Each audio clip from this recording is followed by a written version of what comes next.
हाय दोस्तों, स्वागत है आप लोग का एक बार फिर से मेरे यूट्यूब चैनल पे। ये मेरा एक स्लोगन बन चुका है ऑलरेडी, एक ग्रीटिंग्स है। आई होप कि आप सब लोग अच्छे होंगे और घर पे होंगे। गाइस, जिन्होंने मेरा लास्ट वीडियोस नहीं देखा, यहाँ पे आपको दिख रहा होगा ये वाला वीडियो, जिन्होंने नहीं देखा है वो जाके देख सकते हैं। मैंने 2 वीडियोस बनाया है हेल्पिंग वर्ब से, एक ये, दूसरा ये दोनों वीडियो आपको बहुत इंपॉर्टेंट है। अगर आप नहीं देखा है आपने तो जाके देख लीजिए, काफ़ी इंपॉर्टेंट है, क्योंकि उसके बाद जो मैं आपको समझाने जा रहा हूँ ये भी बहुत इंपॉर्टेंट है। लेकिन एक चीज़ और ये है कि बहुत लोग ऐसे होते बोलते हैं भाई, पूछते रहते हैं कि भाई बिना ग्रामर के हम इंग्लिश बोल सकते हैं कि नहीं। So my answer is yes, without grammar you can speak in English. लेकिन यही मसला है कि भाई इंग्लिश जो हमारे आउट ऑफ कंट्री के लोग होते हैं वो लोग नहीं सोचते ग्रामर क्या होता है, ये क्या होता है, वो क्या। लेकिन हमको इसलिए सोचना पड़ता है because we all are Indians. तो वो चीज़ हमको बहुत इंपॉर्टेंट है। जब हम कोई ईमेल लिखने जाते हैं, जब हम कोई लेटर लिखते हैं, जब हम एप्लीकेशन लिखते हैं, कोई भी एप्लीकेशन लिखते हैं, तो हमको ग्रामर की ज़रूरत पड़ती है। हम कहीं पे भी is, am, are, have been, has been, ये सब नहीं लगा सकते हैं। तो बहुत इंपॉर्टेंट है ग्रामर को सीखना, ठीक है। जिनको नहीं समझ में आ रहा है वो शुरू से देख सकते हैं। मैंने 8-9 वीडियोस बना रखा है। अभी हम लोग क्या सीख रहे हैं, फाइंडिंग आउट। मतलब हम क्या कर रहे हैं, टेंस को फाइंड आउट ऑलरेडी हमने कर चुका है। अभी हम सिर्फ हेल्पिंग वर्ब को फाइंड आउट कर रहे हैं। अब मुझे उम्मीद है कि ये मेरा जो वीडियो बन रहा है ये हेल्पिंग वर्ब का आखिरी वीडियो होगा। अब इसके बाद जो मैं बनाऊंगा वो वीडियोस मैं आपको अभी बता देता हूँ। उस पर मेरा सब्जेक्ट, ऑब्जेक्ट, वर्ब्स को कैसे पहचानते हैं वो बनाऊंगा, एक्टिव वॉइस और पैसिव वॉइस बनाऊंगा। as you all can see that what I have written on the board, that is helping verb as usual। हमारा यही टॉपिक था, हम यही पढ़ रहे थे और यही समझ रहे। आज फिर हम समझेंगे। आई गेस ये मेरा 13 नंबर पे होगा, जिसका नाम है शुड हैव। शुड। अब आप लोग बोलेंगे सर ऑलरेडी हम लोग ने शुड पढ़ चुके हैं। तो कैसे मैं आपको बता दूं कि मैंने आप सिर्फ को शुड पढ़ा है और शुड का जो मतलब बताया था उसका भी मतलब सेम ही है। लेकिन एक चीज आप देख रहे होंगे यहाँ पे मैंने एक चीज एक्स्ट्रा लिखा हूँ, हैव। इस हैव पे लग जाने से पूरा सेंटेंस बदल गया है। शुड मतलब चाहिए, शुड हैव मतलब चाहिए था। और ये हमेशा यहाँ से जो भी मैं बताऊंगा वो पास्ट में यूज किया जाएगा। मतलब जो काम हो चुका है उसी में हम यूज करेंगे। और पास्ट तो हम उसी को ही कहते हैं ना जो हम कर चुके हैं, राइट।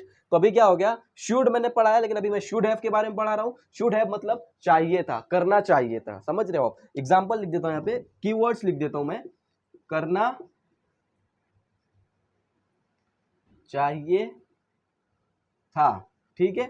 इसको हम लोग बोलेंगे शुड हैव। शुड हैव कुछ नहीं, शुड हैव मतलब क्या, करना चाहिए था। अगर हम ट्रांसलेट करें, एक सेंटेंस बोल रहा हूं मैं, मुझे उससे बात करनी चाहिए थी, मुझे उससे बात करनी चाहिए थी। ये मैं हिंदी में बोल रहा हूं, लेकिन अगर मुझे इंग्लिश में ट्रांसलेट करना रहेगा तो सबसे पहले मुझे ये देखना पड़ेगा, चाहिए थी, इट मींस शुड हैव। अब इसका मतलब मैंने सिर्फ चाहिए था बोल दिया, इसका मतलब ये थोड़ी ना खाली चाहिए था ही आ जाएगा।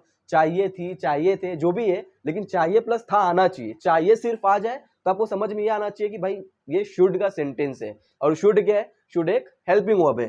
तो मतलब क्या, शुड हैव बोले तो करना चाहिए था, उसे बोलना चाहिए था। फॉर एग्जाम्पल मैं आपको जैसे बोला हूं, उसे बोलना चाहिए था, ठीक है।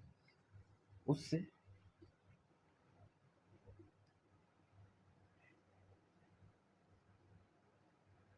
गाइस, चाहिए अगर मैं छोड़ दूं, था हटा दो, तो ये हमारा आपको समझ में आ गया होगा क्या है। लेकिन चाहिए था बोले तो शुड हैव। शुड हैव बोले तो एकदम पास्ट में यूज हो रहा है। शुड हैव का मतलब होता है चाहिए था।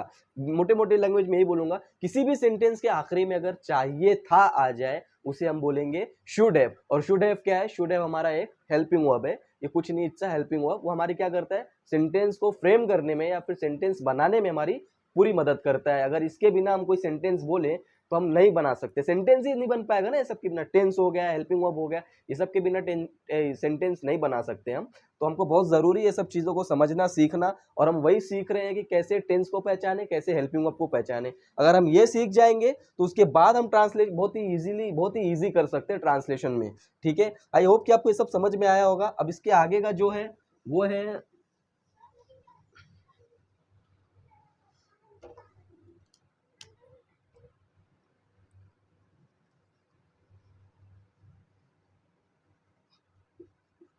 अब बोलेंगे सर मैंने लोग ने कुड पढ़ा है, कुड में मैंने आपको क्या बताया था वो आप लोग को अगर समझा होगा तो कुड का मतलब आप मुझे अपने कमेंट सेक्शन में मेरे बता सकते हैं कुड का मतलब मैंने क्या पढ़ाया था। अब यहाँ पे कुड हैव लिखा हूँ, आप देख सकते हो गाइस मैंने कुड नहीं लिखा हूँ, एक चीज एक्स्ट्रा लिख दिया हूँ, कुड हैव। इस हैव को लग जाने से सेंटेंस कितना बदलता है, लेट्स सी। मैं आपको बता रहा हूँ, कुड हैव का मतलब होता है, कुड मतलब जो बताया तो आपको तो बताना ही है, लेकिन कुड हैव का मतलब होता है सकता था, मतलब पॉसिबिलिटीज। मैं अगर चाहता तो उसे बचा सकता था, मैं अगर चाहता तो ये काम कर सकता था, मैं अगर चाहता तो मार्केट जा सकता था, मैं अगर चाहता तो जंप मार सकता था। समझ रहे हो? किसी भी सेंटेंस के अंत में अगर सकता था या फिर सकती थी या फिर सकते थे जैसे शब्द आ जाए, उसे हम डायरेक्ट बोल देंगे ये कुछ नहीं है, ये एक हेल्पिंग वर्ब है जिसका नाम है कुड हैव। कुड हैव मतलब सकता था, सकती थी, सकते थे। फॉर एग्जाम्पल, मैं उसे बचा सकता था। एक छोटा सा एग्जाम्पल लिख रहा हूं, मैं उसे बचा। अगर मैं सकता पे छोड़ दूं तो क्या आपको समझ में आएगा ये कौन सा हेल्पिंग वर्ब है? अगर आ रहा है तो उसका भी कमेंट आप करो। सकता था, मैं उसे बचा सकता था। मैं यहाँ पे एक सेंटेंस यूज किया है, मैं उसे बचा सकता था। फॉर एग्जाम्पल, एक बंदा डूब रहा है, मैं ऐसा देख रहा हूँ, जब वो डूब जाएगा फिर मैं सोच रहा हूँ यार मैं उसे बचा सकता था, तो मैं इस चीज को क्या कर रहा हूँ, पछता रहा हूँ ना उस चीज को, यार अगर मैं कोशिश करता तो मैं उसको बचा सकता था। I could have saved him.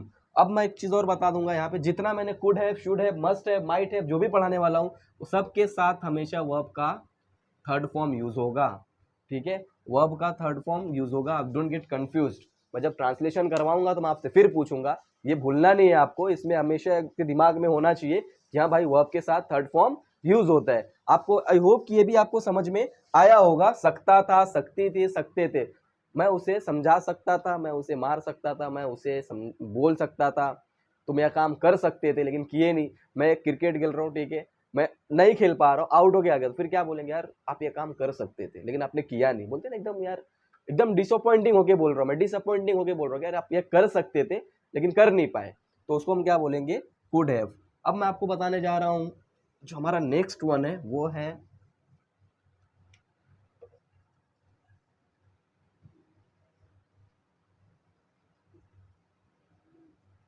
अब आप बोलोगे सर आपने वुड बताया है, बताया हो तो आपको अच्छे से समझ में आया होगा। अब जो मैं बता रहा हूँ वुड हैव है। वुड हैव का मतलब क्या होता है, अगर किया होता था तो हो जाता। समझ रहे हो? मैं आपको बचा लिया होता था। समझ रहे हो क्या, कि मैं उसे बचा ही लिया होता था। बचाया क्या, नहीं, बचा ही लिया होता था। बचा ही लिया होता था, तुम यह काम कर लिए होते थे लेकिन किए नहीं। मतलब किसी भी सेंटेंस के आखिरी में अगर कर ही लिया होता था, समझा ही दिया होता था, मार ही दिया होता था, मर ही गए होते थे, ठीक है, तो उसे हम क्या बोलेंगे, वुड हैव बोलेंगे। लाइक फॉर एग्जांपल, जैसे मैंने एक छोटा मोटा एग्जांपल लिया था, एक बंदा डूब रहा है, ठीक है, लेकिन मैंने उसको बचा लिया अभी, तो मैं उसको क्या बोलूंगा, अभी तक तो तुम डूब ही गए होते थे। डूबा क्या, नहीं, डूब ही गए होते थे।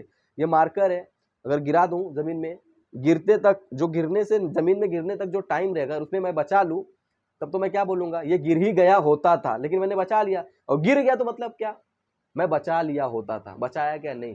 किसी भी सेंटेंस के आखिरी में अगर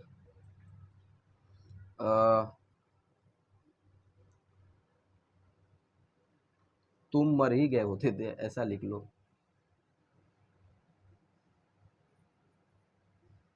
होते प्लस थे, ये चीज आना बहुत जरूरी है। होते थे, मैं यहाँ पे था भी लिख सकता हूँ। मैं आपको समझा ही दिया होता था। समझ रहे हो? किसी भी सेंटेंस के आखिरी में ऐसे कुछ आपको दिख जाए तो उसे हम क्या बोलेंगे, वुड हैव बोलेंगे। आई होप जो भी आपको मैं पढ़ा रहा हूँ वो चीज़ आपको समझ में आ रही होगी और आप समझ रहे हैं। बहुत ही इंपॉर्टेंट है। मैं आगे इससे जब ट्रांसलेशन करवाऊंगा तो सबसे पहले यही सब समझाऊंगा कि ट्रांसलेट कैसे करते हैं। Would have is nothing but it's helping verb, जिसका मतलब होता है करते तो शायद हो जाता, ठीक है, बचा ही लिया होता था, समझा ही लिया होता था, मार ही दिया होता था, मर ही गए होते थे, तो ऐसे सेंटेंस को हम क्या बोलेंगे, वुड हैव बोलेंगे। अब मैं आपको जो नेक्स्ट वाला बताने जा रहा हूं वो है हमारा 16 नंबर पे, जिसका नाम है मस्ट मस्ट हैव। मस्ट भी ऑलरेडी आपको पढ़ाया हूँ। मस्ट के बारे में अगर आपको आइडिया है तो आप कमेंट करके बता सकते हैं। मस्ट का मतलब क्या होता है, ही चाहिए, ठीक है, लेकिन मस्ट हैव लिख दिया। मस्ट है मतलब क्या, ऑब्वियस सी बात है कि हम इस सेंटेंस के बारे में पास्ट में बात करने वाले हैं। मस्ट मतलब क्या, आया ही होगा। मैं यहाँ पे लिख देता हूँ कीवर्ड्स, आ ही गया। मैं आपको समझाऊंगा, don't get confusion, don't worry. होगा या फिर आ ही गए होंगे, भूतकाल, पास्ट की बात चल रही, मेहमान घर पे आ ही गए होंगे। समझ रहे हो? या फिर आ ही गया होगा, आ ही चुके भी आप चुके भी यूज कर सकते हो, आ ही चुके होंगे ऐसा भी यूज कर सकते हो, आ ही चुके होंगे, चुका होगा, आ ही चुका होगा, खा ही चुका होगा, समझ रहे हो, आ ही गए होंगे, चले ही गए होंगे। तो इस इसको हम क्या बोलते हैं, मस्ट हैव। मस्ट हैव का मतलब क्या होता है कि मेहमान घर पर आ ही गए होंगे, मैं बाहर हूं, मैं क्या सोच रहा हूँ, मेहमान घर पर आ ही गए होंगे, ठीक है। इसका मतलब होता है the guest must have come at home, समझ रहे हो, मेहमान घर पर आ ही गए होंगे। आपने एक चीज और सुना होगा, मैंने एक सेंटेंस में क्या यूज किया हूँ, एट, समझ रहे हो, ये एक प्रीपोजिशन है, इसके बारे में मैं आपको एक अच्छी ज़बरदस्त वीडियो बनाने वाला हूँ, एक प्रीपोजिशन में पूरी वीडियो लाऊंगा मैं, उतना टेंशन लेने की ज़रूरत नहीं है। मतलब खाली ये समझना किसी भी सेंटेंस के आखिरी में अगर ऐसा कुछ दिख जाए, आ ही गया होगा, चला ही गया होगा, समझा ही दिया होगा, बोल ही दिया होगा, कर ही लिया होगा, उसे हम क्या बोलेंगे, मस्ट हैव। अब हमारा जो है हेल्पिंग वर्ब है आखिरी वाला, जिसका नाम है, ये थोड़ा सा लेंदी है, इसको समझने के लिए बस थोड़ा सा दिमाग जो है लगाना पड़ेगा, वो है MIGHT, माइट एच हैव। अब ये माइट हैव क्या होता है ये समझना बहुत ज़रूरी है, क्योंकि इसके अलावा मैंने जो पढ़ाया था वो है मे। आपको मे याद होगा, मैंने मे में एक शायद बताया था, एक चीज़ उसमें बताना भूल गया था, मे के साथ जो शायद है ना, वो पहले भी लग सकता है और आखिरी में भी लग सकता है। आखिरी में कैसे, शायद बारिश आएगी, मैंने यही एग्जाम्पल लिया था, राइट। तो मैंने क्या बताया था कि बारिश आएगी शायद, ऐसे भी आप बोल सकते हो, कोई इसमें मसला नहीं है। तो अभी मैं पढ़ा रहा हूँ माइट हैव, इसमें भी वही होने वाला है, शायद पहले यूज करेंगे, आखिरी में यूज करेंगे, शायद प्लस, चूंकि हम पास्ट में पढ़ रहे हैं मतलब क्या होगा, शायद प्लस होगा, समझ रहे हो। मैं भी एक एग्जांपल लिया था, शायद मनोज घर आया होगा, समझ रहे आपको, शायद हबीब अपना काम किया होगा। तो हम किसी भी सेंटेंस में शायद प्लस होगा, में मैं क्या सिखा रहा था, शायद प्लस करेगा, वो फ्यूचर में था, ये पास्ट में है, इसमें कंफ्यूज होने की जरूरत नहीं है। शायद मेहमान घर पे आए होंगे, अभी मैंने पढ़ा है मेहमान घर पे आ ही गए होंगे, ये हमारा मस्ट हैव था। लेकिन अभी मैं क्या पढ़ा रहा हूं, शायद मेहमान घर पर आए होंगे, जिसमें पॉसिबिलिटीज है, आ भी सकते हैं नहीं भी आ सकते हैं, उसको हम क्या बोलेंगे, माइट हैव। किसी भी सेंटेंस से अगर शायद से शुरू होता है या फिर अगर मान लीजिए शायद आखिरी में आ रहा है तो उसे हम माइट हैव ही बोलेंगे। लाइक फॉर एग्जाम्पल, शायद मेहमान घर पे आ ही गए होंगे, ठीक है, या फिर आए होंगे बोल सकते हो आप, शायद मेहमान घर पे आए होंगे, शायद मनोज गांव गया होगा, शायद वो स्टेशन गया होगा, शायद वो खाना बनाया होगी, वो खाना बनाई होगी।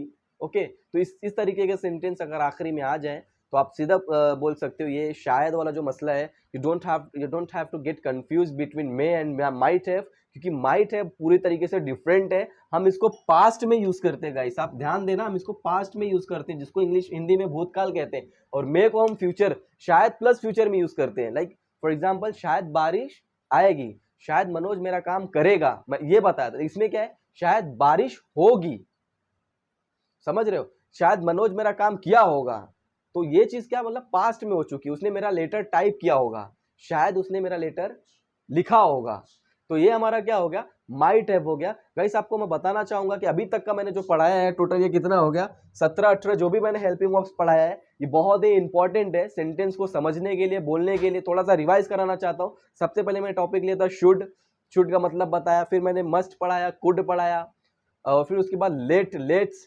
वुड, लेटर्स, ये सारी चीजें मैंने आपको पढ़ा है, बहुत ही इंपॉर्टेंट है अगर आपको इंग्लिश बोलना है, समझना है और लिखना है, तो ये आप इस सब वीडियोस को आप देख सकते हो। लेकिन इसमें सबसे ज्यादा इंपॉर्टेंट आपको यहाँ पे दिख रहा होगा, मेरी जो मैंने हेल्पिंग वर्ब पे फर्स्ट वीडियो बनाया था वो यहाँ पे दिख रही होगी आपको, ये वीडियो आप जाके देख सकते हो, और दूसरा वीडियो भी बनाया था वो भी इधर दिख रहा होगा, वो भी आप जाके देख सकते हो। सारी वीडियोस बहुत इंपॉर्टेंट है। वो हेल्पिंग वर्ब पे मैंने टोटल 3 वीडियोस बनाया है, टेंस पे शायद 4 वीडियोस बनाया है, तो सारी वीडियोस आप देख सकते हो। सारे वीडियोस की लिंक आपको मेरे इस वीडियो के डिस्क्रिप्शन में मिल जाएगी। और जो हमारा अभी नेक्स्ट वीडियो आने वाला है उस पर मैं आपको पहले ही टॉपिक डिस्क्लोज कर देता हूँ। वो टॉपिक है हमारा सब्जेक्ट ऑब्जेक्ट वर्ब्स को कैसे पहचाने, और उसके अलावा उसी वीडियो में कवर अप करने वाला हूँ active voice and passive voice, the most important thing. अगर मुझे ऐसा लगेगा कि नहीं इस वीडियो में उस चीज को कवर अप करना चाहिए तो मैं एक्टिव वॉइस और पैसिव वॉइस के बारे में ही आपसे डिस्कस आपको वीडियो बनाऊंगा, उस टॉपिक पे वीडियो बना के पूरा समझाऊंगा। और एक्टिव वॉइस पैसिव वॉइस के बाद हम क्या करने वाले हैं, ट्रांसलेशन शुरू करेंगे फ्रॉम हिंदी टू इंग्लिश। पहले हम हिंदी टू इंग्लिश सीखेंगे, फिर इंग्लिश टू हिंदी सीखेंगे। अभी हफ्ते में 2 वीडियोस डालता हूँ, पहले एक संडे को डालता हूँ मॉर्निंग में 11 AM और दूसरा मैं थर्सडे को डालता हूँ या फिर वेडनेसडे को डालता हूँ।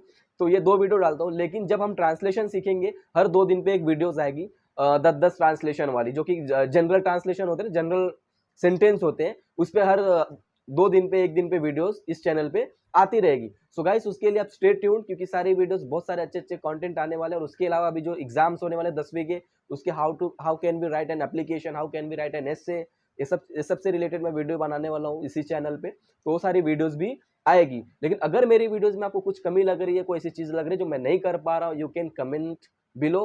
मैं वहां से देखूंगा, देखने के बाद मैं उस चीज को इम्प्रूव करने की पूरी कोशिश करूंगा।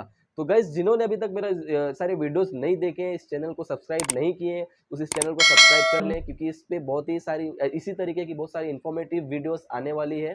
ठीक है, और लाइक कीजिए इस वीडियो को, कमेंट कीजिए और शेयर कीजिए। Okay guys, thank you for watching. तब तक के लिए आप अपना ख्याल रखिए।